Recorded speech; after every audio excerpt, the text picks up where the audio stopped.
ஏன் திருமாவளவன் பிஜேபியை எதிர்க்கிறார் அல்லது விமர்சிக்கிறார் என்பதை விட ஏன் திமுக இடதுசாரிகளோடு கைகோர்த்து நிற்கிறார் என்பதற்கு இதுதான் அடிப்படை.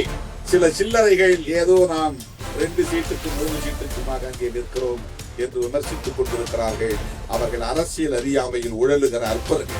அவர்களுக்கு நம்மை புரிந்து கொள்வதற்கு இன்னும் பல 10 ஆண்டுகள் ஆகும். நம் அரசியலை புரிந்து கொள்வதற்கு இன்னும் பல 10 ஆண்டுகள் ஆகும். நம்முடைய அரசியல் என்றால் திருமாவளவன் அரசியல் அல்ல, அம்பேத்கர் அரசியல், பெரியார் அரசியல், மார்க்சி அரசியல். அந்த அரசியலை புரிந்து கொள்வதற்கு அவர்களுக்கு போதிய மூளை வலிமை இல்லை. அரசியல் ஆதாயம்தான் நோக்கம் என்றால் கூடுதல் அதிகாரம் கிடைக்கிற கூட்டணியில் இடம்பெறுவது என்ன பெரிய வேலையா என்ன? அப்பப்ப மாற்றிக்கொள்ள 2 பக்கம் பேசிக்கிட்டு எல்லா கதவுகளையும் திறந்து வைத்துக் கொண்டிருந்தா நிறைய கூடுதல் இடங்களை வாங்கலாம். என்ன அங்க கூப்பிடுறாங்க இங்க கூப்பிடுறாங்கன்னு சொன்னா இங்க பேரத்தை பேச முடியும். நான் எல்லா கதவுகளையும் சாத்திட்டு நான் உங்க கூட தான் இருக்கிறேன், நீங்க எங்கும் போய்விடக்கூடாது, எங்க கூடவே நிக்கணும், நாங்க உங்க கூடவே நிக்கணும் அப்படின்னு ஒரு கூட்டணியை உறுதிப்படுத்துகிற வேலையை திருமாவளவன் செய்து கொண்டிருக்கிறார். அந்த கூட்டணி ஜனநாயகத்தை பாதுகாக்கிற கூட்டணி, அரசமைப்பு சட்டத்தை பாதுகாக்கிற கூட்டணி, கம்யூனிசம் இல்லாத பாரதம். யோசிச்சு பாருங்க, இவர்கள் எவ்வளவு பெரிய பன்மைத்துவத்திற்கு எதிரிகள் என்பதை புரிந்து கொள்ளும். பல கட்சிகள் இருக்க வேண்டும் என்பது பன்மைத்துவத்தில் ஒன்று. அது ஒரு பன்மைத்துவ கூறு. காங்கிரஸ் இருக்கலாம், காங்கிரஸ்ல இருந்து பல கட்சிகள் உருவாகலாம். கம்யூனிஸ்ட் இருக்கலாம், கம்யூனிஸ்ட்ல இருந்து பல கட்சிகள் உருவாகலாம். அம்பேத்கர் இயக்கங்களில் பல கட்சிகள் இருக்கலாம். சில கட்சிகள் மொழிவழி தேசியத்தை பேசும், சில கட்சிகள் சாதி ஒழிப்பை பேசும், சில கட்சிகள் பாட்டாளி வர்க்க விடுதலையை பேசும், சில கட்சிகள் தேசிய இன விடுதலையை பேசும் அல்லது உரிமையை பேசும். இவையெல்லாம் அனுமதிக்கப்பட வேண்டும் என்பதுதான் பன்மைத்துவத்தின் உயிர் போச்சு. அரசமைப்பு சட்டம் தருகிற வாய்ப்பு. இவை அனைத்தையும் ஒழிப்போம் என்பது பிஜேபியின் முழக்கம். SIR வேண்டாம் என்று சில 1000 பேரை திரட்டி திருமாவளவன் ஒரு ஆர்ப்பாட்டம் நடத்திவிட்டால் இந்த SIR என்கிற செயல் திட்டத்தை நடைமுறைப்படுத்துவதை நிறுத்திவிட முடியுமா என்றால் நிறுத்திவிட முடியாது, தெரியும். ஆனால் உங்கள் முகத்திரையை கிழித்து விட முடியும். நீங்கள் என்ன நோக்கத்திற்காக, என்ன சதி திட்டத்தோடு, என்ன சூது சூழ்ச்சியோடு செயல்பட்டுக் கொண்டிருக்கிறீர்கள் என்பதை அம்பலப்படுத்துவதுதான் எங்கள் நோக்கம். இதை தூய்மைப்படுத்துகிற வேலை என்று சொல்லுகிறீர்கள் அல்லவா? தமிழ்நாட்டிலே வாக்குரிமையை பறிகொடுக்கவிருக்கிற 10% பேர், குறைந்தது 65 லட்சம் பேர் யாராக இருப்பார்கள்? பங்களாதேஷிகளா, மியான்மரை சார்ந்தவர்களா, சீனாவை சார்ந்தவர்களா, ரஷ்யாவை சார்ந்தவர்களா, ஆப்கானிஸ்தானை சார்ந்தவர்களா, இலங்கையை சார்ந்தவர்களா, பாகிஸ்தானை சார்ந்தவர்களா? சொல்லுங்க.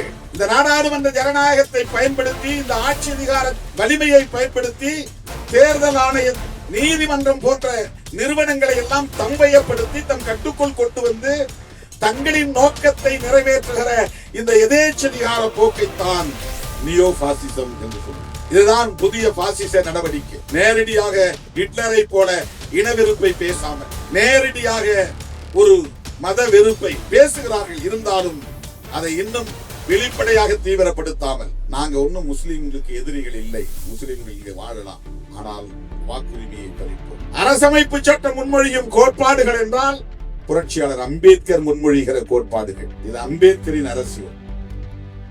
இந்த தேசம் புதிதாக கட்டமைக்கப்படுகிற இந்த தேசம் மதசார்பற்ற அரசை கொண்டிருக்கும். இந்த தேசம் பல மொழிகளை பேசுகிற மக்களையும் பல மதங்களை பின்பற்றுகிற மக்களையும் இணைத்து சகோதரத்துவத்தோடு வழி நடத்தும். அந்த பன்மைத்துவம் இங்கே வலுப்பெறும். அப்படிப்பட்ட ஒரு தேசமாக இது இருக்கும். இந்த தேசம் பல மாநிலங்களை கொண்டதாக இருக்கும். அந்த மாநில அரசுகள் மைய அரசை சார்ந்திருக்காமல் தனித்து இயங்கக்கூடிய வலிமை பெற்றதாக இருக்கும்.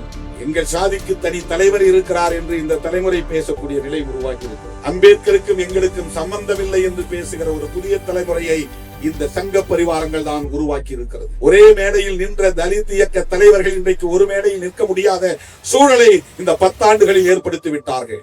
இந்தியா முழுவதும் இப்படி ஒவ்வொரு தனித்தனி சாதியாக இன்றைக்கு சிதறடிக்கப்பட்டிருக்கிறார்கள். இவையெல்லாம் RSS சங் பரிவார்களின் திட்டமிட்ட சூது சூழ்ச்சி அரசியல். காலையில் இதே பொருளில் ஆயிரக்கணக்கான சிறுத்தைகள் திரண்ட ஒரு மாபெரும் ஆர்ப்பாட்டத்தை நாம் நடத்தி முடித்திருக்கிறோம். அங்கே நான் இது குறித்து ஏறத்தாழ 1 மணி நேரம் விளக்கி பேசியிருக்கிறேன். இந்த நிகழ்வை சில நாட்களுக்கு முன்னதாகவே நடத்திட வேண்டும் என்று தோழர் மகிழன் உள்ளிட்ட அருமை நண்பர்கள் வருகை தந்து என்னிடத்திலே சொன்னார்கள்.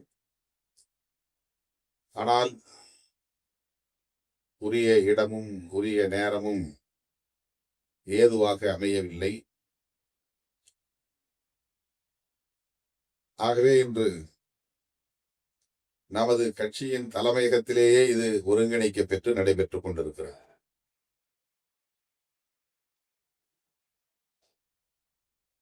தோழர் மருதையன் அவர்கள் வருகை தந்து இது குறித்து விரிவாக நம்மிடையே பேசியிருப்பது மிகுந்த மகிழ்ச்சியை தருகிறது. விடுதலை சிறுத்தைகள் பேசும் அரசியலுக்கு மேலும் வலிமை கூட்டுவதாக அமைந்திருக்கிறது என்பதை எண்ணி நான் பெருமைப்படுகிறேன். இது தொடர்பாக முதலில் அனைத்து கட்சி கூட்டத்தை கூட்ட வேண்டும் என்று விடுதலை சிறுத்தைகள் கட்சியின் சார்பில் தமிழ்நாடு முதலமைச்சருக்கு வேண்டுகோள் விடுத்தோம். நாம் விடுத்த வேண்டுகோளை ஏற்று அவர் கூட்டினாரோ அல்லது அதன் தேவையை உணர்ந்து கூட்டினாரோ,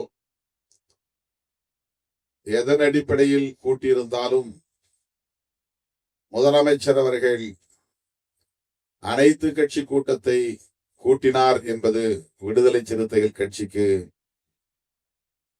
பெருமை, மகிழ்ச்சி. விடுதலை சிறுத்தைகளின் வேண்டுகோளின்படி ஒரு அனைத்து கட்சி கூட்டம் நடைபெற்றது. அந்த கூட்டத்தில் விடுதலை சிறுத்தைகளின் சார்பில் நான் பங்கேற்று நமது கருத்தை வலுவாக எடுத்துரைத்தேன். அதிலே நான் சொன்ன கருத்து, இந்த நடவடிக்கையால் பலர் லட்சக்கணக்கான வாக்காளர்கள் வாக்குரிமையை இழப்பார்கள் என்பது மட்டுமல்ல,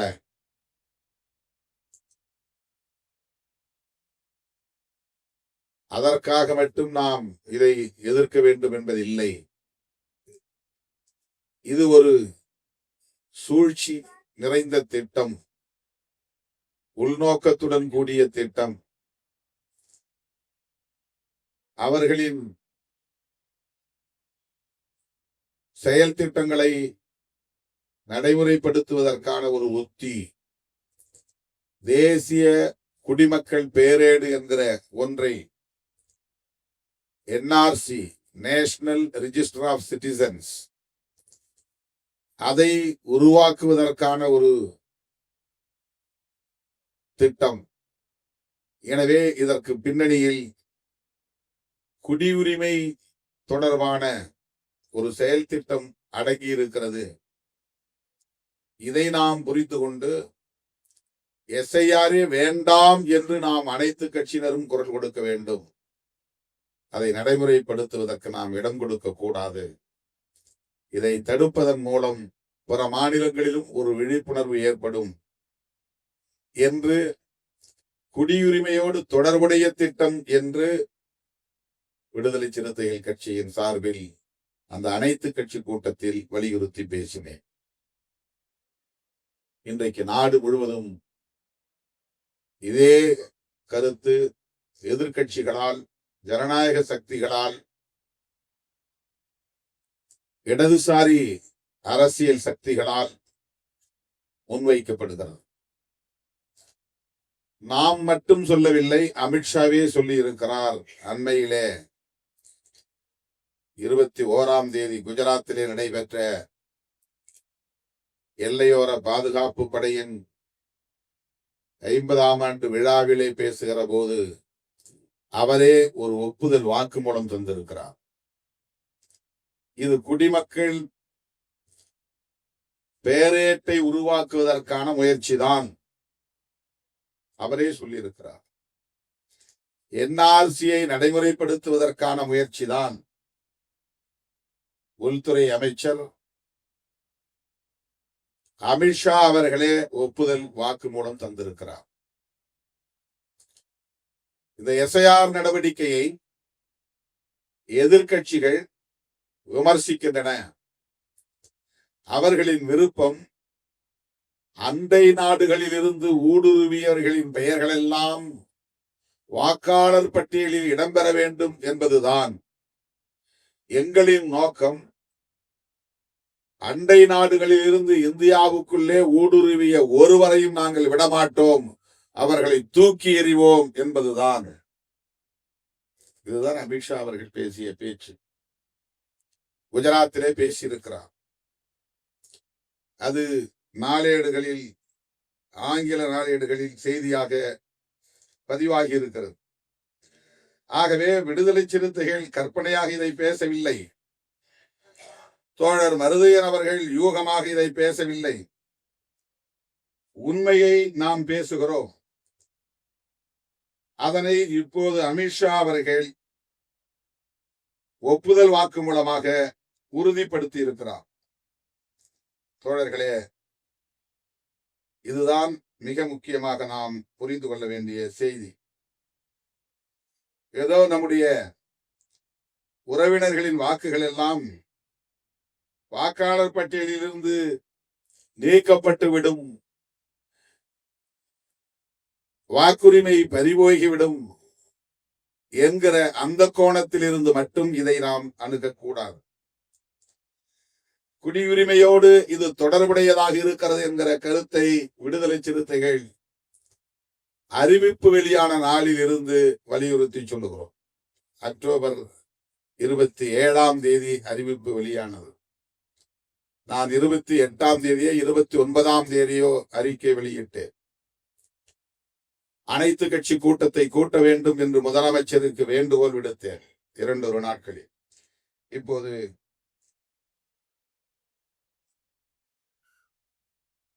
டெக்கான் கிரானிக்கல் என்கிற பத்திரிகையில் வெளியான செய்தி, they don't have right to pollute our democratic system. நம்முடைய ஜனநாயக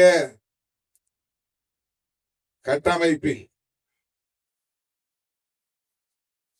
அவர்கள்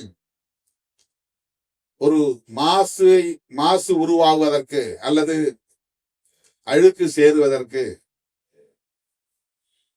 முயற்சிக்கிறார்கள். அந்த உரிமை அவர்களுக்கு இல்லை. they don't have right to pollute. pollute என்றால்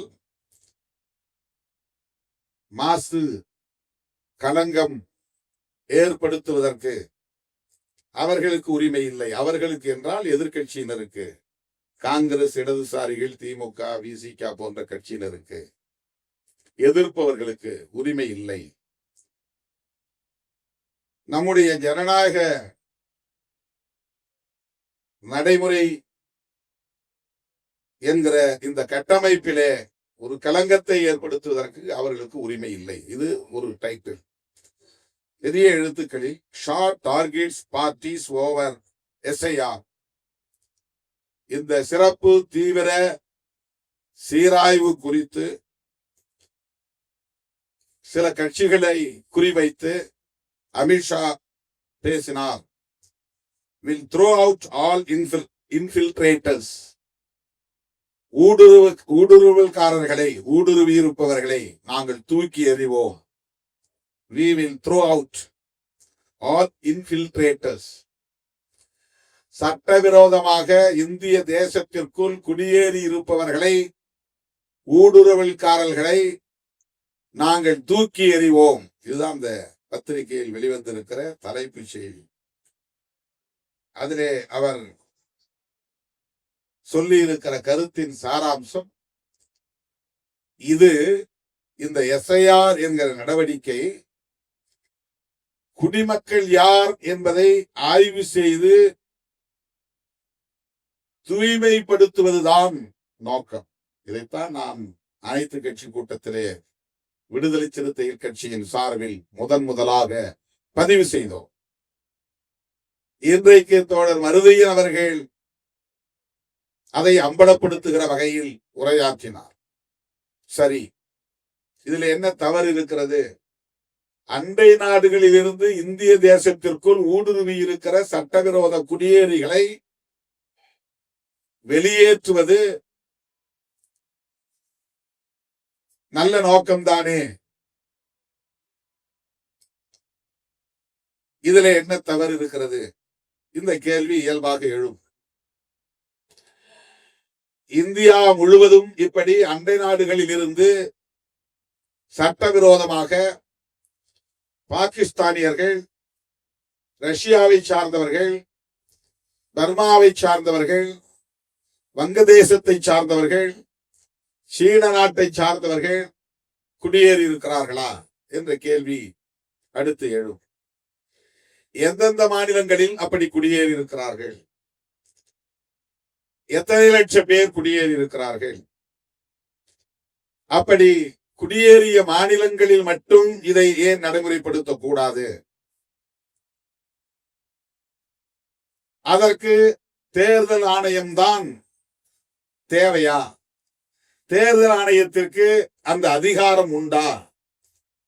எந்த சட்டத்தில் தேர்தல் ஆணையத்திற்கு இந்த இன்ஃபில்ட்ரேட்டர்ஸ் என்கிற ஊடுருவல்காரர்களை வெளியேற்றுவதற்கான அதிகாரம் வழங்கப்பட்டிருக்கிறது? இதற்கென்று தேர்தல் ஆணையத்திற்குரிய சட்டம் இடமளிக்கிறதா? வாக்காளர்களை பற்றிய, வாக்குரிமை பற்றிய சட்டம், மக்கள் பிரதிநிதித்துவ சட்டம், அதுதான் தேர்தல் ஆணையத்திற்கான நடைமுறைப்படுத்துவதற்கான சட்டம். தேர்தல் ஆணையம் நடைமுறைப்படுத்துவதற்கான சட்டம். அந்த சட்டத்தில் குடிமக்களை யார் குடிமக்கள், யார் குடிமக்கள் இல்லை என்று தீர்மானித்து அவர்களை வெளியேற்றுவதற்கான அதிகாரம் அந்த சட்டத்தின் கீழ் வழங்கப்பட்டிருக்கிறதா? இதெல்லாம் கேள்வி. இதற்கு அமித்ஷா போன்றவர்கள் பதில் சொல்வார்களா?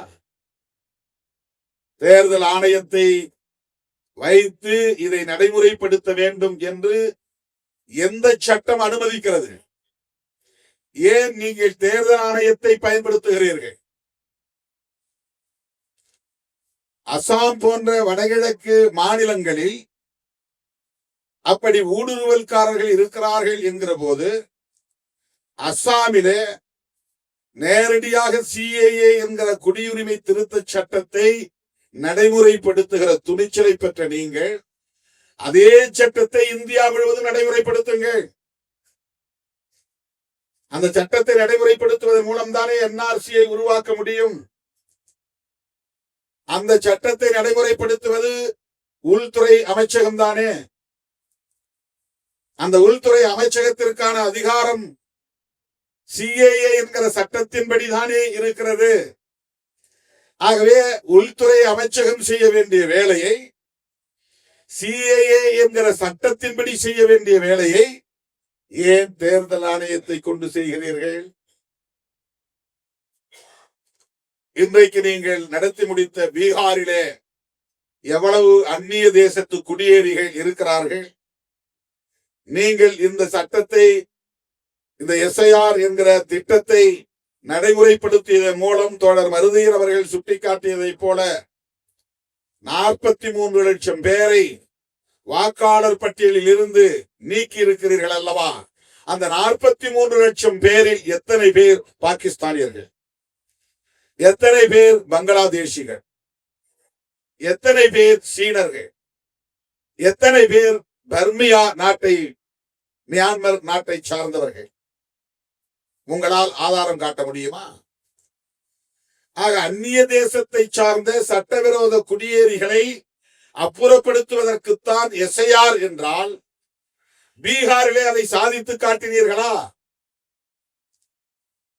நீங்கள் வெளியேற்றி இருக்கிற பட்டியலில் இருந்து நீக்கம் செய்திருக்கிற 43 லட்சம் பேரில் எத்தனை பேர் அந்நிய தேசத்தை சார்ந்தவர்கள், சட்டவிரோத குடியேறிகள்? உங்களால் புள்ளி விவரம் காட்ட முடியுமா? அந்த 43 லட்சம் பேரில் 37% பேர் இந்த மண்ணின் மைந்தர்களான முஸ்லிம்கள் என்பதை மறந்துவிடக் கூடாது. 1 லட்சம் பேருக்கு 37,000 பேர், 43 லட்சம் வாக்காளர்களில் அந்த 37,043 பெருக்கிக் கொள்ளுங்கள். அத்தனை லட்சம் இஸ்லாமியர்களின் வாக்குகள் பதிக்கப்பட்டிருக்கின்றன. எஞ்சியவர்கள் யார்? மிட்டா மிராசுகளா? உயர் சாதி சமூகங்களை சார்ந்தவர்களா? யார் அவர்கள்? மிச்சம் 63% பேர் அவர்கள் இந்த மண்ணின் குடிமக்கள் தான், இந்திய குடிமக்கள் தான், ஏழை எளிய மக்கள், தலித்துகள், ஆதிவாசிகள், மாநிலம் விட்டு மாநிலம் குடிபெயர்ந்த மைக்ரேட்ஸ், இவர்கள் எல்லாம் யார்? யாரை ஏய்க்கிறீர்கள்? எஸ்ஐஆர் மூலம் நீங்கள் அந்நிய தேசத்தை சார்ந்த சட்டவிரோத குடியேறிகளைத்தான் வெளியேற்றுகிறீர்கள் என்று சொல்லுவது உண்மையா? இல்லை. பீகாரிலே உங்களால் அப்படி ஒரு நபரை கூட காட்ட முடியவில்லை. வேறு எதற்காக இந்த திட்டம்? நாட்டு மக்களுக்கு வெளிப்படையாக சொல்லுங்கள். வாக்காளர் பட்டியலை சீர் செய்வதுதான் உங்களுக்கு நோக்கம் என்றால், ஏற்கனவே நடைமுறையில் இருக்கிற சம்மரி ரிவிஷன் என்கிற அந்த வழக்கமான நடைமுறையே போதும் அல்லவா? 1951 இருந்து இதுவரையில் 8 தடவை இந்த எஸ்ஐஆர் என்கிற செயல் திட்டம் நடைமுறைப்படுத்தப்பட்டதாக நீங்களே உங்களின் அதிகாரபூர்வமான இணையதளத்தில் எலெக்ஷன் கமிஷன் ஆஃப் இந்தியா என்கிற அந்த வெப்சைட்டில் பதிவு செய்திருக்கிறீர்கள். ஏன் இத்தனை ஆண்டுகள் இது விவாத பொருளாக மாறவில்லை? இப்போது மட்டும் ஏன் விவாதிக்கப்படுகிறது? ஏன் இத்தனை முறை எதிர்க்கட்சிகளால் விமர்சிக்கப்படவில்லை? இப்போது மட்டும் ஏன் விமர்சிக்கப்படுகிறது? எதிர்க்கட்சிகளுக்கு இதில் என்ன லாபம்? எதிர்க்கட்சிகளுக்கு இதில் என்ன உள்நோக்கம் இருக்க முடியும்? அமித்ஷா அவர்கள் சொல்லுவதை போல எதிர்க்கட்சிகள் அந்நிய தேசத்தில் இருந்து, தேசங்களில் இருந்து சட்டவிரோதமாக குடியேறியவர்களை இங்கே வாக்காளர் பட்டியலில் இடம்பெறச் செய்ய வேண்டும் என்பதிலே என்ன லாபம் இடதுசாரிகளுக்கு அல்லது காங்கிரஸ் கட்சிக்கு? அதன் மூலம் இதுவரை என்ன லாபத்தை ஈட்டி இருக்கிறார்கள்? அவர்கள் வாக்களித்து இவர்கள் எந்த மாநிலத்தில் ஆட்சியை கைப்பற்றி இருக்கிறார்கள்? அவர்களால் தான் காங்கிரஸ் இந்த மாநிலத்தில் ஆட்சியை கைப்பற்றியது என்று ஆதாரம் காட்ட முடியுமா? எஸ்ஐஆர் என்பது அந்நிய நாடுகளில் இருந்து, அண்டை நாடுகளில் இருந்து இந்திய தேசத்திற்குள் சட்டவிரோதமாக குடியேறியவர்களை அப்புறப்படுத்துவதற்கான முயற்சி இல்லை. அதைத்தான் நாங்கள் சொல்ல விரும்புகிறோம். பீகாரிலே நீக்கப்பட்ட 43 லட்சம் பேரும் இந்த நாட்டின் குடிமக்கள், இந்த மண்ணின் மைந்தர்கள், ஏழை எளிய மக்கள், உழைக்கிற மக்கள். அதிலே பெரும்பான்மை தலித்துகளும் பழங்குடிகளும் சிறுபான்மை சமூகத்தை சார்ந்தவர்களுமாகத்தான் இருக்கிறார்கள். ஏன் அவர்களின் வாக்குரிமையை நீங்கள் பறிக்க வேண்டும்? புரட்சியாளர் அம்பேத்கர் போன்ற மாமனிதர்கள் தோன்றுவதற்கு முன்பு, இங்கே அவர்கள் போராடுவதற்கு முன்பு, தோன்றுவதற்கு முன்பல்ல, போராடுவதற்கு முன்பு வட்டமேசை மாநாட்டில் வயது வந்தோர் அனைவருக்கும் வாக்குரிமை வேண்டும் என்று வாதாடுவதற்கு முன்பு பட்டா உள்ளவர்களுக்கும் பட்டம் படித்தவர்களுக்கு மட்டுமே இங்கு வாக்குரிமை இருந்தது. ஆண்ட சாதி என்று சொல்லுகிறவர்களுக்கும் இங்கே வாக்குரிமை இல்லை. ஏழை எளிய மக்களுக்கு இல்லை. நிலப்புலம் இல்லாதவர்களுக்கு கிடையாது. படிக்காத யாருக்கும் வாக்கு இல்லை. நிலப்புலம் இல்லாத ஏழை எளிய மக்களுக்கு வாக்கு இல்லை. இதுதானே இருந்தது தொடக்கத்தில். நாடு விடுதலை பெறுவதற்கு முன்பு இங்கே தேர்தல் நடந்ததா இல்லையா? பிரிட்டிஷ் ஆட்சி காலத்திலே தேர்தல் நடந்ததா இல்லையா? 1950க்கு முன்பு இங்கே தேர்தல் நடந்ததா இல்லையா? அப்போது நடந்த தேர்தல்களில் எல்லாம் யார் வாக்களித்தார்கள்? உனக்கும் எனக்கும் வாக்குரிமை இருந்ததா? இல்லை. 1930, 31, 32 அந்த காலகட்டங்களில் லண்டனில் நடைபெற்ற வட்டமேசை மாநாடுகளில் பங்கேற்று உரையாற்றிய புரட்சியாளர் அம்பேத்கர் அவர்களும் மாவீரன் ரெட்டைமலை சீனிவாசன் அவர்களும் வாதாடிய போது வயது வந்த அத்தனை பேருக்கும் வாக்குரிமை வேண்டும் என்று கோரிக்கை வைத்தார்கள். படித்தவர்களோ படிக்காதவர்களோ, ஏழைகளோ பணக்காரர்களோ, நிலம் உள்ளவர்களோ நிலமில்லாதவர்களோ அத்தனை பேருக்கும் வாக்குரிமை அப்படித்தான் வந்தது. அந்த வாக்குரிமையை மறுபடியும் திட்டமிட்டு பறிக்கிற வேளையில் இன்றைக்கு அவர்கள் ஈடுபடுகிறார்கள். இந்த ஏழை எளியவர்களின் கைகளில் இருந்த வாக்குரிமை என்கிற ஆயுதத்தை பறிக்கிறார்கள். சமத்துவம் என்பதை இன்றைக்கு அரசியல் களத்திலே நம்மால் உறுதி செய்ய முடிந்தது. Political democracy. ஆனால் சமூக தளத்திலும் பொருளாதார தளத்திலும் சமூக ஜனநாயகம், பொருளாதார ஜனநாயகம் என்பதை நம்மால் உறுதிப்படுத்த முடியவில்லை. இது எனக்கு பெரும் கவலை அளிக்கிறது என்று புரட்சியாளர் அம்பேத்கர் அவர்கள் பலமுறை பதிவு செய்திருக்கிறார். அது என்ன அரசியல் ஜனநாயகம்? ஒருவருக்கு ஒரு வாக்கு, அந்த ஒவ்வொரு வாக்குக்கும் ஒரே மதிப்பு. இதுதான் பொலிட்டிக்கல் டெமோக்ரசி. இதுதான் அரசியல் ஜனநாயகம். இந்திய குடிமக்களாய் உள்ள ஒவ்வொருவருக்கும் ஒரு வாக்குரிமை உண்டு. அந்த ஒவ்வொரு வாக்கும் ஒரே மதிப்பை கொண்டிருக்கும். மோடியின் நண்பர் அதானிக்கும் ஒரு வாக்குதான். மோடியை எதிர்த்து அன்றாடம் போராடி கொண்டிருக்கிற திருமாவளவனுக்கும் ஒரு வாக்குதான். அதானியின் வாக்கின் மதிப்பும் திருமாவளவனின் வாக்கு மதிப்பும் ஒன்றுதான், சமம்தான். இந்த சமத்துவத்தை அரசமைப்பு சட்டத்தின் மூலம் நிலைநாட்டியவர் புரட்சியாளர் அம்பேத்கர் அவர்கள். ஈக்குவாலிட்டி என்கிற சமத்துவத்தை இதன் மூலம் அரசமைப்பு சட்டத்தின் வழி நிலைநாட்டியவர். அந்த சமத்துவத்தை பறிக்கிற செயலில் ஈடுபடுகிற ஒரு செயல் திட்டம் தான் எஸ்ஐயா. இல்லை என்று உங்களால் மறுக்க முடியுமா? இதற்கு பீகாரே சாட்சியமாக நிற்கிறது. நீங்கள் பட்டியலில் இருந்து நீக்கம் செய்திருக்கிற 43 லட்சம் பேரும் இந்த நாட்டின் குடிமக்களா இல்லையா? அவர்கள் ஏன் வாக்காளர் பட்டியலில் இடம்பெறவில்லை? இதுதான் உங்கள் சூது, உங்கள் சூழ்ச்சி. நீங்களும் MBBS படிக்கலாம், ஆனால் அதை நீங்கள் எட்டுவதற்கு மிகப்பெரிய தடைகளை எல்லாம் தாண்டி வர வேண்டும். அதன் மூலம் உங்களை வடிகட்டுவோம். நீங்களும் நீதிபதி ஆகலாம், ஆனால் அதை எட்டுவதற்கு உங்களால் ஒருபோதும் முடியாது. உச்ச நீதிமன்றம் என்றால் அது உயர் சாதி மன்றம் என்கிற நிலையை நாங்கள் எங்களின் சூது சூழ்ச்சியால் வடிவமைத்து வைத்திருக்கிறோம். உங்களுக்கு எல்லாம் திறந்திருக்கிறது, ஆனால் உங்களால் வர முடியாது. கோவில் வாசல் திறந்திருக்கும், ஆனால் கருவறைக்குள் நுழைய முடியாது. கோவில் கதவை நாங்கள் மூடவில்லை, திறந்துதான் இருக்கிறது. நீங்களும் வரலாம், ஆனால் கருவறைக்குள் உங்களால் நுழைய முடியாது. இப்படித்தான் இவர்கள் எல்லா சதி திட்டங்களையும் தீட்டுகிறார்கள். தொலைநோக்கு பார்வையோடு செய்கிறார்கள். அவர்களுக்கான திட்டத்திற்குரிய தொலைநோக்கு பார்வை, அவர்களின் செயல் திட்டத்தை நடைமுறைப்படுத்துவதற்கான தொலைநோக்கு பார்வை. இன்னும் 25 ஆண்டுகளுக்கு பிறகு இந்தியா எப்படி இருக்க வேண்டும் என்பதை கடந்த 25 ஆண்டுகளுக்கு முன்பே அல்லது 50 ஆண்டுகளுக்கு முன்பே அவர்கள் தீர்மானித்து விட்டார்கள். இன்றைக்கு அதை நடைமுறைப்படுத்துவதற்கான ஒரு நிலையை அவர்கள் எட்டியிருக்கிறார்கள். இந்த வாய்ப்பை பயன்படுத்தி அவர்கள் விரும்புகிற இந்தியாவை கட்டமைக்க போகிறார்கள்.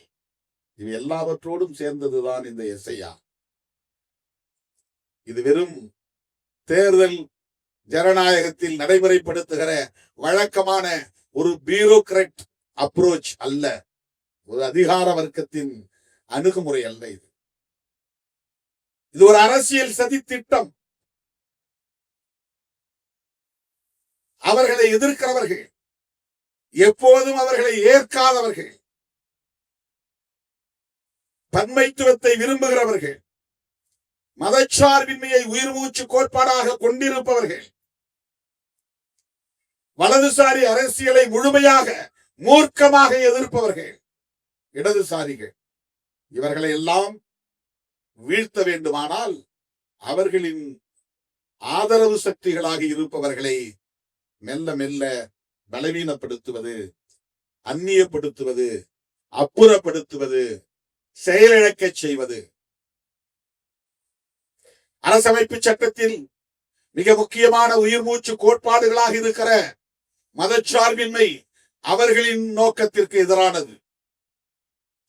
பன்மைத்துவம் அவர்களின் இலக்குக்கு எதிரானது. கூட்டாட்சி தத்துவம் அவர்களின் நோக்கத்திற்கு எதிரானது. செக்யூலரிசம் என்கிற மதச்சார்பின்மை பிஜேபி RSS ஆல் ஒருபோதும் ஏற்றுக்கொள்ள முடியாத ஒரு கோட்பாடு. புளூரலிசம் என்கிற பன்மைத்துவம், எத்தனை மதங்களும் இங்கே இருக்கலாம், எத்தனை மொழிகள் பேசக்கூடியவர்களும் இங்கே வாழலாம், ஆனால் சகோதரத்துவத்தோடு சமூக ஜனநாயகத்தை பெருக்கி இவர்கள் அந்த பன்மைத்துவத்தை பாதுகாத்துக் கொள்ளலாம் என்கிற அந்த புளூரலிசம், பன்மைத்துவம், அந்த கோட்பாடு ஒரு காலத்திலும் பிஜேபி RSS போன்ற சக்திகளால் ஏற்றுக்கொள்ள முடியாது. பெடரலிசம் என்கிற கூட்டாட்சி தத்துவம் அவர்களால் ஏற்றுக்கொள்ள முடியாது. மாநிலங்களுக்கு அதிகாரம், தன்னிச்சையாக சட்டம் இயற்றிக் கொள்ளுகிற அதிகாரம், விரும்புகிறபடி கல்விக் கொள்கையை வகுத்துக் கொள்ளுகிற அதிகாரம், தங்கள் விருப்பப்படி MBBS போன்ற தொழிற்கல்விகளை உருவாக்கி கொண்டு அதை தம்வயப்படுத்திக் கொள்ளுகிற அதிகாரம் கிடையாது. உங்களை மானிட்டர் பண்றதுக்கு எப்போதும் நாங்க KN ரவி போன்ற ஆட்களை வைத்திருப்போம். ஆர்.என். ரவி போன்றவர்களை வைத்திருப்போம். நீங்கள் சட்டமன்றத்தில் நிறைவேற்றுகிற மசோதாக்களை நாங்கள் சட்டமாக்க மாட்டோம், கையெழுத்து போட மாட்டோம். குறைந்தபட்ச இந்த மாநில அரசுகளுக்கான அதிகாரத்தையும் அவர்களால் ஏற்றுக்கொள்ள முடியாது. ஒட்டுமொத்தமாக டெல்லியிலே அதிகாரத்தை குவிப்பது அது பெடரலிசத்திற்கு எதிரானது. ஒரே தேசம் ஒரே மதம் அது பன்மைத்துவத்திற்கு எதிரானது. ஒரே தேசம் ஒரே மொழி அது பன்மைத்துவத்திற்கு எதிரானது. ஒரே தேசம் ஒரே கலாச்சாரம் அது பன்மைத்துவத்திற்கு எதிரானது.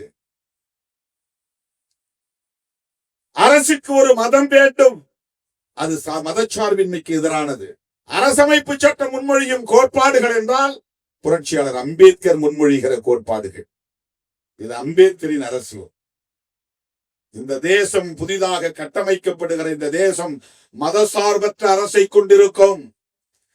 இந்த தேசம் பல மொழிகளை பேசுகிற மக்களையும் பல மதங்களை பின்பற்றுகிற மக்களையும் இணைத்து சகோதரத்துவத்தோடு வழி நடத்தும். அந்த பன்மைத்துவம் இங்கே வலுப்பெறும். அப்படிப்பட்ட ஒரு தேசமாக இது இருக்கும். இந்த தேசம் பல மாநிலங்களை கொண்டதாக இருக்கும். அந்த மாநில அரசுகள் மைய அரசை சார்ந்திருக்காமல் தனித்து இயங்கக்கூடிய வலிமை பெற்றதாக இருக்கும். ஒரு குவாசி பெடரல் ஸ்ட்ரக்சர். முழுமையான பெடரலிசம் இல்லை, ஆனாலும் மாநிலங்கள் முழுமையாக ஒன்றிய அரசை சார்ந்து கிடக்காது, தனித்து இயங்குகிற அதிகாரமும் உண்டு. தங்களுக்கான சட்டங்களை இயற்றிக் கொள்ளுகிற அதிகாரங்களும் மாநில அரசுகளுக்கு உண்டு.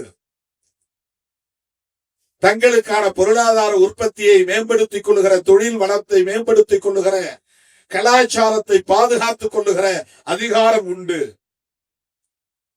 அதுதான் குவாசி பெடரல். இதை அனுமதிப்பது அரசமைப்பு சட்டம். இதை முன்மொழிந்தது புரட்சியாளர் அம்பேத்கர்.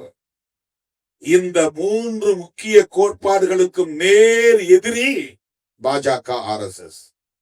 ஏன் திருமாவளவன் பிஜேபியை எதிர்க்கிறான் அல்லது விமர்சிக்கிறான் என்பதை விட ஏன் திமுக இடதுசாரிகளோடு கைகோர்த்து நிற்கிறான் என்பதற்கு இதுதான் அடிப்படை. சில சில்லறைகள் ஏதோ நாம் 2 சீட்டுக்கு 3 சீட்டுக்குமாக அங்கே நிற்கிறோம் என்று விமர்சித்துக் கொண்டிருக்கிறார்கள்.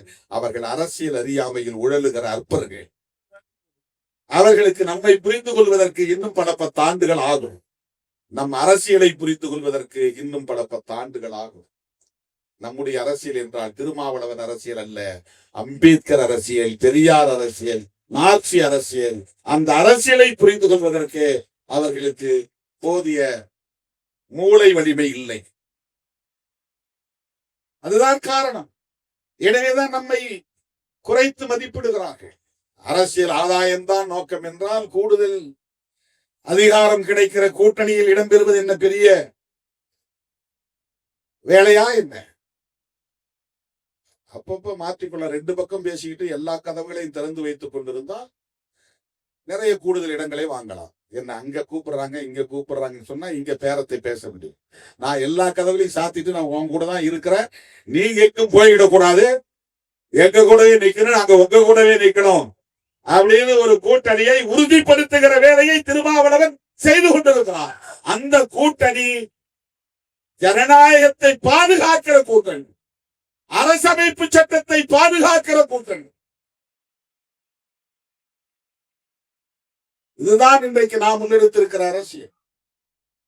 அந்த அடிப்படையில் தான் நாம் அரசியல் ஆதாயங்களை கருத்தில் கொள்ளாமல் புரட்சியாளர் அம்பேத்கரின் கனவை நனவாக்க வேண்டும் என்கிற பெரும் திட்டத்தோடு பெரும் நோக்கோடு இயங்கிக் கொண்டிருக்கிறோம். எனவேதான் கூட்டணி கட்சிகளோடு சேர்ந்து ஆர்ப்பாட்டம் நடத்தியும் கூட அதிலே ஒரு திருப்தி ஏற்படாமல் இன்றைக்கு விடுதலை சிறுத்தைகள் தனித்து ஒரு ஆர்ப்பாட்டத்தை நடத்தினோம். எஸ்ஐஆர் வேண்டாம் என்று சில ஆயிரம் பேரை திரட்டி திருமாவளவன் ஒரு ஆர்ப்பாட்டம் நடத்திவிட்டால் இந்த எஸ்ஐஆர் என்கிற செயல் திட்டத்தை நடைமுறைப்படுத்துவதை நிறுத்திவிட முடியுமா என்றால் நிறுத்திவிட முடியாது, தெரியும். ஆனால் உங்கள் முகத்திரையை கிழித்து விட முடியும். நீங்கள் என்ன நோக்கத்திற்காக, என்ன சதித்திட்டத்தோடு, என்ன சூது சூழ்ச்சியோடு செயல்பட்டுக் கொண்டிருக்கிறீர்கள் என்பதை அம்பலப்படுத்துவதுதான் எங்கள் நோக்கம். அதை நாட்டு மக்கள் புரிந்து கொள்ளட்டும், இளம் தலைமுறையினர் புரிந்து கொள்ளட்டும். எப்படி பார்த்தாலும் தமிழ்நாட்டில் குறைந்தது 10% பேர் வாக்காளர் பட்டியலில் இடம்பெற முடியாத நிலை ஏற்பட்டால் கூட 65 லட்சம் பேர் வாக்குரிமையை பறிகொடுக்கும் நிலை ஏற்படும். 10% குறைந்தது. இந்த 65 லட்சம் பேர் யார்? உங்கள் வாதப்படி இதை தூய்மைப்படுத்துகிற வேலை என்று சொல்லுகிறீர்கள் அல்லவா? தமிழ்நாட்டிலே வாக்குரிமையை பறிகொடுக்கவிருக்கிற 10% பேர், குறைந்தது 65 லட்சம் பேர் யாராக இருப்பார்கள்? பங்களாதேஷிகளா? யார்? மியான்மரை சார்ந்தவர்களா? சீனாவை சார்ந்தவர்களா? ரஷ்யாவை சார்ந்தவர்களா? ஆப்கானிஸ்தானை சார்ந்தவர்களா? இலங்கையை சார்ந்தவர்களா? பாகிஸ்தானை சார்ந்தவர்களா? சொல்லுங்க. தமிழ்நாட்டிலே இலங்கையில் இருந்து ஈழத்தில் இருந்து வந்தவர்கள் 1 லட்சம் பேர் 1.5 லட்சம் பேர் இருக்கிறார்கள். முகாம்களில் கொஞ்சம் பேர், முகாம்கள் இல்லாமல் வெளியிலே கொஞ்சம் பேர் தங்கி இருக்கிறார்கள். அது ஒப்பீட்டளவிலே பெரிய எண்ணிக்கை இல்லை. கிட்டத்தட்ட 6.5 கோடி வாக்காளர்களில் அவர்கள் எத்தனை பேர் வாக்காளர்களாக பதிவு செய்திருக்கிறார்கள் என்று நமக்கு தெரியாது. அவர்கள் அத்தனை பேருக்கு நீங்கள் வாக்குரிமை இல்லை என்று பறித்தாலும் அது மிகவும் நெக்லிஜிபிள், அது ஒரு பெரிய பொருட்டே இல்லை. ஆனால் கிட்டத்தட்ட 65 லட்சம் பேர் தமிழ்நாட்டிலும் வாக்குரிமையை பறிகொடுக்கும் நிலை ஏற்படலாம் என்பது அரசியல் ஆய்வாளர்களின் கருத்து. இதனால் யார் பாதிக்கப்பட போகிறார்கள்? யாருடைய வாக்குரிமைகள் பறிபோக உள்ளன? ஏன் இந்த நடைமுறை? எதற்காக எமது வாக்குரிமையை பறிக்கிற முயற்சியில் நீங்கள் ஈடுபடுகிறீர்கள்? அவர்களுக்கு ஒட்டுமொத்தத்தில் சிஏஏ சட்டத்தை நடைமுறைப்படுத்த வேண்டும். அதன் மூலம் என்ஆர்சி என்கிற அந்த குடிமக்கள் பேரேட்டை உருவாக்க வேண்டும். இது அவர்களின் அடுத்த செயல் திட்டத்திற்கான ஒரு அடித்தளம். அடுத்த செயல் திட்டத்திற்கான அடித்தளம் என்றால் அந்த அடுத்த செயல் திட்டம் என்ன? அவர்களின் அரசியலை உற்று நோக்கினால் உங்களுக்கு தெரியும். அவர்களின் பேட்டிகளை நீங்கள் கவனித்தால் தெரியும். அவர்களின் சுவர் எழுத்து விளம்பரங்களை பார்த்தால் உங்களுக்கு தெரியும். கழகங்கள் இல்லாத தமிழகம், இதை சுவர் எழுத்துக்களை எழுதி போட்டிருந்தார்கள். கழகங்கள் என்றால் திமுக, அதிமுக, அதன் அடிப்படையிலே வந்த கழகங்கள் தமிழ்நாட்டிலே இல்லை என்ற நிலையை நாங்கள் உருவாக்குவோம். இது அவர்களின் முழக்கம். காங்கிரஸ் இல்லாத பாரதம், கம்யூனிசம் இல்லாத பாரதம். யோசிச்சு பாருங்க, இவர்கள் எவ்வளவு பெரிய பன்மைத்துவத்திற்கு எதிரிகள் என்பதை புரிந்து கொள்ளுங்கள். பல கட்சிகள் இருக்க வேண்டும் என்பது பன்மைத்துவத்தில் ஒன்று. அது ஒரு பன்மைத்துவ கூறு. காங்கிரஸ் இருக்கலாம், காங்கிரஸ்ல இருந்து பல கட்சிகள் உருவாகலாம். கம்யூனிஸ்ட் இருக்கலாம், கம்யூனிஸ்டில் இருந்து பல கட்சிகள் உருவாகலாம். அம்பேத்கர் இயக்கங்களில் பல கட்சிகள் இருக்கலாம். சில கட்சிகள் மொழிவழி தேசியத்தை பேசும், சில கட்சிகள் சாதி ஒழிப்பை பேசும், சில கட்சிகள் பாட்டாளி வர்க்க விடுதலையை பேசும், சில கட்சிகள் தேசிய இன விடுதலையை பேசும் அல்லது உரிமையை பேசும்.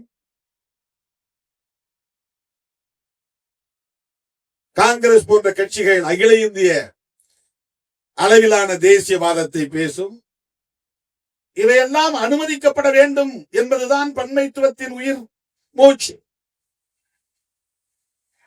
அரசமைப்பு சட்டம் தருகிற வாய்ப்பு. இவை அனைத்தையும் ஒழிப்போம் என்பது பிஜேபியின் முழக்கம். காங்கிரஸ் இல்லாத பாரதம். அப்படி எப்படி ஒரு கட்சியை நீங்க இல்லாமல் ஒழிக்க முடியும்? ஒழிப்போம் என்று சொல்லுவது வெறும் அரசியல் முழக்கம் அல்ல. அதற்கு பின்னால் இருக்கிற அவர்களின் கொள்கை சார்ந்த சதி திட்டம். அது பன்மைத்துவத்திற்கு எதிரான ஒரு சதி முயற்சி.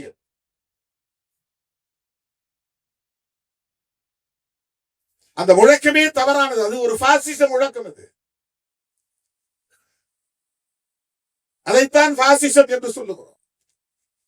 இந்த நாடாளுமன்ற ஜனநாயகத்தை பயன்படுத்தி, இந்த ஆட்சி அதிகார வலிமையை பயன்படுத்தி, தேர்தல் ஆணையம், நீதிமன்றம் போன்ற நிறுவனங்களை எல்லாம் தம்பயப்படுத்தி தம் கட்டுக்குள் கொண்டு வந்து தங்களின் நோக்கத்தை நிறைவேற்றுகிற இந்த எதேச்சதிகார போக்கைத்தான் நியோ பாசிசம் என்று சொல்லுகிறோம்.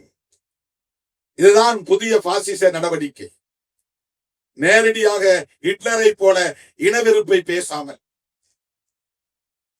நேரடியாக ஒரு மத வெறுப்பை பேசுகிறார்கள். இருந்தாலும் அதை இன்னும் வெளிப்படையாக தீவிரப்படுத்தாமல், நாங்க ஒன்னும் முஸ்லிம்களுக்கு எதிரிகள் இல்லை, முஸ்லிம்கள் இங்கே வாழலாம், ஆனால் வாக்குரிமையை பறிப்போம், தனிமைப்படுத்துவோம், அவர்களின் வழிபாட்டு தலங்களை தகர்ப்போம்.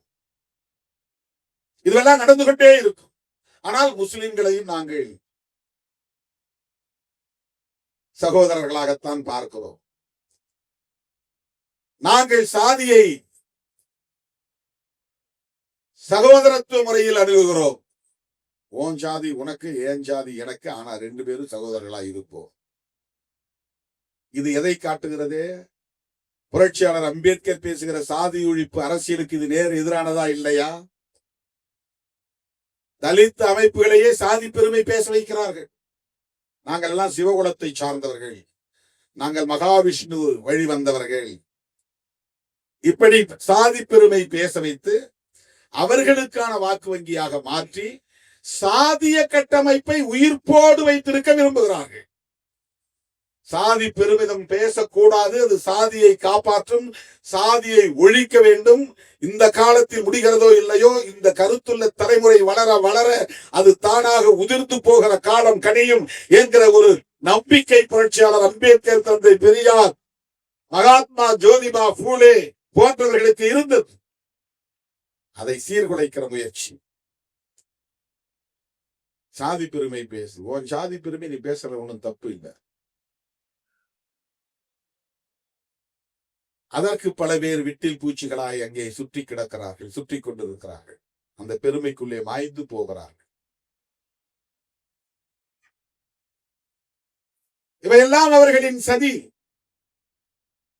சகோதரத்துவத்தை பேணுவது போல் சகோதரத்துவத்தை சிதைப்பது. சாதி பெருமை பேசும்போது என்ன ஆகுது? அம்பேத்கர் என்கிற ஒரு அடையாளத்தை பயன்படுத்தி இந்தியா முழுவதும் ஷெட்யூல் காஸ்ட் என்கிற பெயரில் 30 கோடி மக்கள் ஒரே உணர்வை பெற்றவர்களாக எழுச்சி பெற்ற நிலையை இன்றைக்கு சாதாரணமாக தகர்த்து விட்டார்கள். யாரு நீ என்ன ஷெட்யூல் காஸ்ட் சொல்லாதாங்கிறான், சில பேர் என்ன தலித்துன்னு சொல்லாதாங்கிறான். நீ யாருன்னா அவன் சொந்த சாதி தான் எனக்கு பெருமை. இந்திய அளவிலே ஒரே அடையாளத்தின் கீழ், ஒரே குடையின் கீழ் ஒரு பேர் இனமாக எழுச்சி பெறுவதற்கு புரட்சியாளர் அம்பேத்கர் ஷெட்யூல் காஸ்ட் பெடரேஷன் என்ற அமைப்பை உருவாக்கினார். ஒடுக்கப்பட்டவர்கள், வஞ்சிக்கப்பட்டவர்கள், கடுமையாக சுரண்டப்பட்டவர்கள், இவர்களை ஒருங்கிணைப்பதற்கு ஒரு பேனர் தேவை என்று ஷெட்யூல் காஸ்ட் ஃபெடரேஷன். இது எவ்வளவு பெரிய பரந்த பார்வை. இவன் தேசிய அளவில் சாதி பிரச்சனைகள் இருக்கின்றன. ஒவ்வொரு மாநிலத்திலும் ஒரே மாதிரியான ஒடுக்குமுறையை இந்த மக்கள் சந்திக்கிறார்கள். இவர்கள் அத்தனை பேரும் நிலமற்றவர்களாக இருக்கிறார்கள், அதிகாரமற்றவர்களாக இருக்கிறார்கள். சாதிய வன்கொடுமைகளுக்கு அன்றாடம் ஆளாகிறார்கள், படுகொலைக்கு ஆளாகிறார்கள். பெண்கள் அவமானப்படுத்தப்படுகிறார்கள், இழிவுபடுத்தப்படுகிறார்கள்.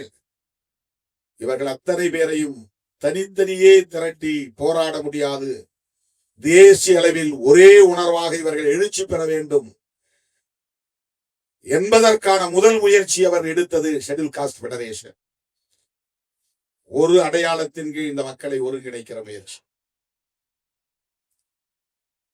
அதன் பிறகு இவர்கள் பெரும்பாலும் அமைப்பு சாரா தொழிலாளர்களாக இருக்கிறார்கள், தொழிலாளர் வர்க்கமாக இருக்கிறார்கள் என்பதனால் இண்டிபெண்டன்ட் லேபர் பார்ட்டி என்கிற பெயரில் கட்சியை தொடங்கினார். சுதந்திர தொழிலாளர் கட்சி என்று தெருவை கூட்டுகிறவர்கள் போன்ற பல தொழில்களை, அமைப்பு சாரா தொழில்களை, விவசாய தொழில் உள்ளிட்ட இந்த தொழிலாளர்களை ஒருங்கிணைப்பதற்கான ஒரு பெருமுயற்சியிலே இறங்கினார். அதன் பிறகு இந்த மக்கள் மதம் மதம் என்கிற உணர்விலே ஒட்டி கிடக்கிறார்கள். அதிலிருந்து இவர்களை வெளியேற்றி இன்னொரு வாய்ப்பை அல்லது ஒரு களத்தை இவர்களுக்கு உருவாக்கி தர வேண்டும். சாதியத்தை ஏற்காத பௌத்தத்தை தழுவுவோம் என்று பௌத்தத்தை தழுவினார். இதுவெல்லாம் அவர் கையாண்ட உத்திகள். இந்த மக்களை ஒரே அடையாளத்தின் கீழ் திரட்ட வேண்டும் என்பதற்காக அவர் மேற்கொண்ட முயற்சி. ஷெட்யூல் காஸ்ட் ஃபெடரேஷன் என்பதும் சரி, இண்டிபெண்டன்ட் லேபர் பார்ட்டி என்பதும் சரி, அதன் பிறகு அவர் உருவாக்க நினைத்த RPI, Republican Party of India என்கிற அரசியல் கட்சி தொடங்குவதற்கான முயற்சியும் சரி, பௌத்தத்தை தழுவுவோம் என்று கடைசி காலத்தில் அவர் பௌத்தத்தை ஏற்றதும் சரி, இதுவெல்லாம் ஏதோ அவர் தனிப்பட்ட முறையிலே அவருடைய ஆசாபாசங்களை தம்முடைய விருப்பு வெறுப்பை நிறைவேற்றுவதற்காக எடுத்த முடிவல்ல. இந்தியா முழுவதும் அவர்களுக்கு இந்த மக்களை எப்படி ஒருங்கிணைக்க வேண்டும் என்கிற வேட்கையிலிருந்து எடுத்த முடிவு. அவர் மட்டும் எனக்கு இந்த மதம் பிடிக்கல, நான் ஒரு புத்திஸ்டா மாறி போறேன் அப்படின்னு உடனே முடிவு எடுத்திருக்கலாம். அவருக்கு இந்த ஹியூமிலியேஷன் தாங்க முடியலன்னா, நான் ஒரு இந்துவா இருக்க விரும்பல, நான் முஸ்லீமா போறேன் அல்லது கிறிஸ்டியனா போறேன் அல்லது புத்திஸ்டா போறேன் அப்படின்னு உடனடியாக முடிவு எடுத்திருக்கலாம். அப்படி எடுக்கவில்லை. 1935ஆம் ஆண்டு ஏலோ என்கிற இடத்தில் அவர் பேசுகிற போது, நான் பிறக்கும் போது ஒரு இந்துவாக பிறந்து விட்டேன், அது நான் எடுத்த முடிவு இல்லை, ஆனால் இறக்கும் போது ஒரு இந்துவாக இறக்க மாட்டேன், இது உறுதி என்று சொன்னார். 21 ஆண்டுகளுக்கு பிறகு 1956ஆம் ஆண்டு அக்டோபர் திங்கள் 14ஆம் நாள் கிட்டத்தட்ட 10 லட்சம் பேரோடு பௌத்தத்தை தழுவினார். அத்தனை லட்சம் பேரோடு அவர் பௌத்தத்தை தழுவினார் என்பதை விட இந்து மதத்தில் இருந்து வெளியேறினார் என்பதுதான் செய்தி. அதுதான் வரலாற்று செய்தி. இவையெல்லாம் எதற்காக? அகில இந்திய அளவில் ஒரே அடையாளத்தின் கீழ் இந்த மக்களை அணிதிரட்ட வேண்டும் என்கிற ஒரு பெரும் முயற்சி. இந்த கொடுமைகளில் இருந்து காலம் காலமாக இவர்கள் உழந்து கொண்டிருக்கிறார்கள். இந்த கொடுமைகளில் இருந்து இவர்கள் விடுதலை பெற வேண்டும் என்பதற்கான ஒரு பெரும் முயற்சி. ஆனால் இன்றைக்கு RSS மிகச் சாதாரணமாக அரசியல் ஆதாயங்களுக்காக சில அமைப்புகளை தம்பயப்படுத்தி பதவிகளை தந்து அதிகார ஆசையை ஊட்டி சாதி பெருமையை பேச வைத்து தனித்தனி குழுக்களாக உடைத்து விட்டார்கள். அம்பேத்கர் எங்களுக்கு தலைவர் இல்லை என்று சொல்ல வைத்து விட்டார்கள். இது எவ்வளவு பெரிய கொடுமை! எங்கள் சாதிக்கு தனி தலைவர் இருக்கிறார் என்று இந்த தலைமுறை பேசக்கூடிய நிலை உருவாகி இருக்கிறது. அம்பேத்கருக்கும் எங்களுக்கும் சம்பந்தமில்லை என்று பேசுகிற ஒரு புதிய தலைமுறையை இந்த சங்க பரிவாரங்கள் தான் உருவாக்கி இருக்கிறது. ஒரே மேடையில் நின்ற தலித் இயக்க தலைவர்கள் இன்றைக்கு ஒரு மேடையில் நிற்க முடியாத சூழலை இந்த 10 ஆண்டுகளில் ஏற்படுத்தி விட்டார்கள். இந்தியா முழுவதும் இப்படி ஒவ்வொரு தனித்தனி சாதியாக இன்றைக்கு சிதறடிக்கப்பட்டிருக்கிறார்கள். இவையெல்லாம் RSS சங் பரிவார்களின் திட்டமிட்ட சூது, சூழ்ச்சி, அரசியல். இதை எப்படி புரிந்து கொள்ள போகிறோம்? எப்படி எதிர்கொள்ள போகிறோம்? இவற்றை எப்படி முறியடிக்க போகிறோம்? அப்படிப்பட்ட செயல் திட்டங்களில் திட்டங்களின் மூலமாகத்தான் ஒவ்வொரு மாநிலத்திற்குள்ளும் அவர்கள் ஊடுருவுகிறார்கள். அரசியல் கட்சிகளை கூட்டணியில் சேர்த்து ஊடுருவுவது, சாதி சங்கங்களை வளைத்து போட்டு அவர்களை மதவாத அரசியலுக்கு ஆட்படுத்தி அவர்கள் மூலமாக ஊடுருவுவது, சாதிய சக்கங்களை சாதி பெருமைகளை பேச வைத்து அந்த உணர்வுகளை வளர்த்து மத வெறியை தூண்டுவது, அந்த மதவெறியின் மூலம் அவர்கள் சாதிக்க நினைப்பது மத மாற்றத்தை தடுப்பது, அவர்கள் சாதிக்க நினைப்பது ஒரே மதம் என்கிற இலக்கை தொடுவது, அவர்கள் சாதிக்க நினைப்பது இந்துக்கள் என்கிற பெரும்பான்மைவாதத்தின் மூலம் இந்த தேசத்தை இந்து ராஷ்டிராவாக கட்டி அமைப்பது. இவையெல்லாம் அவர்களின் லாங் டேர்ம் கோல்ஸ், நீண்டகால நெடுங்கால இலக்குகள். அதற்காகத்தான் இதையெல்லாம் செய்கிறார்கள். நீங்க ஒரு சாதி சங்கத்தை உருவாக்கி நாளைக்கு அமித்ஷா அவர்களை வரவழைக்க வேண்டும் என்று விரும்பினால் அதற்கு ஏற்பாடு செய்ய ஆட்கள் இருக்கிறார்கள். நீங்க 100 பேர் தான் இருக்கிறீங்கன்னா கூட 100 பேரை பார்க்கறது அவர் ரெடியா இருக்கிறார். உங்கள் கோரிக்கை என்னவென்று கேட்பார். அந்த கோரிக்கையை செய்கிறாரோ இல்லையோ அதை ஊதி பெருக்கி ஊக்கப்படுத்தி ஆதரவு தெரிவித்து அந்த உணர்வை அப்படியே ஊழித்தீயாக வளர்ப்பார்கள். ஆண்ட பரம்பரை என்றெல்லாம் பேச வைப்பார்கள். நோக்கம் சாதி உணர்வு வளர வளரத்தான் மத உணர்வு வளரும், மத உணர்வு வளர வளரத்தான் இங்கே பிற மதங்களுக்கு எதிராக இவர்கள் விரும்புகிற பெரும்பான்மைவாத உணர்வை இங்கே கட்டமைக்க முடியும்.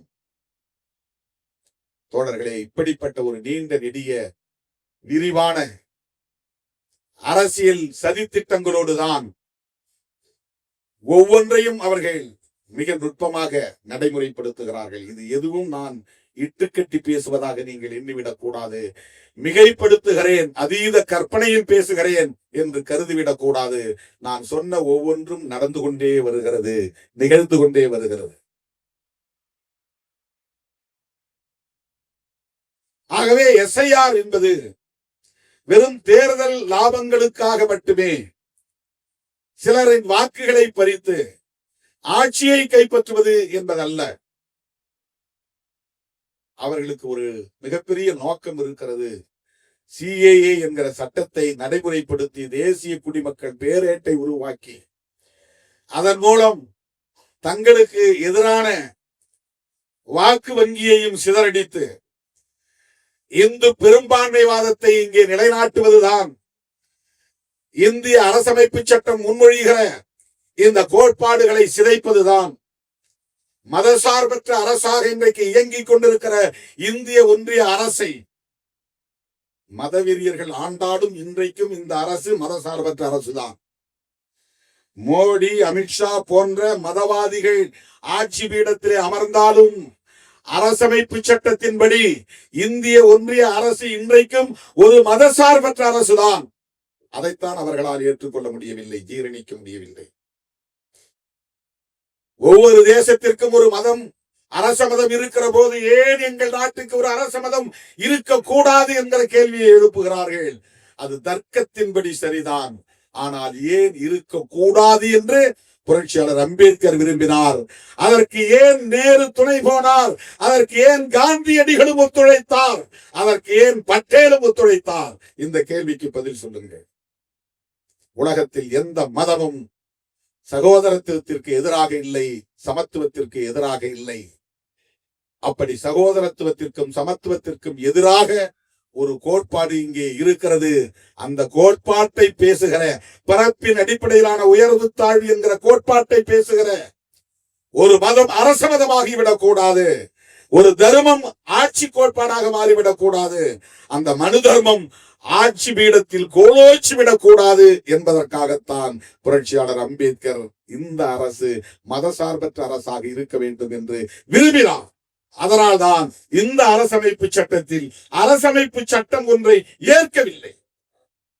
கருத்து முரண்கள் இருந்தாலும், நேருக்கு நேரான மோதல்கள் கருத்தியல் அடிப்படையில் நிகழ்ந்தாலும் காந்தியடிகளும் அம்பேத்கரின் கருத்துக்கு ஒத்துழைத்தார். பண்டிட் ஜவஹர்லால் நேரு அவர்களும் ஒத்துழைத்தார்.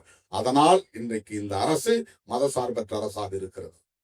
அருமை தோழர்களே, இந்த பின்னணியில் தான் எஸ்ஐஆர் ஏன் இங்கே திணிக்கப்படுகிறது என்பதை நாம் புரிந்து கொள்ள வேண்டும். இன்றைக்கு நம்மால் அதை எதிர்க்க முடியாமல் போகலாம், இன்றைக்கு நம்மால் அதை தடுக்க முடியாமல் போகலாம். ஆனால் இவர்களின் ஒவ்வொரு நகர்விலும் இருக்கிற சதியை நாம் புரிந்து கொள்ள வேண்டும். தொடர்ந்து மக்களிடத்தில் அதை பேசிக்கொண்டே இருக்க வேண்டும். இதை ஒரு பொது விவாதமாக, வெகு மக்கள் விவாதமாக மாற்ற வேண்டும் என்பதற்குத்தான் இந்த கருத்தரங்கமும் ஒருங்கிணைக்கப்பட்டு இருக்கிறது என்பதை சொல்லி வாய்ப்புக்கு நன்றி கூறி முடிக்கிறேன். நன்றி, வணக்கம்.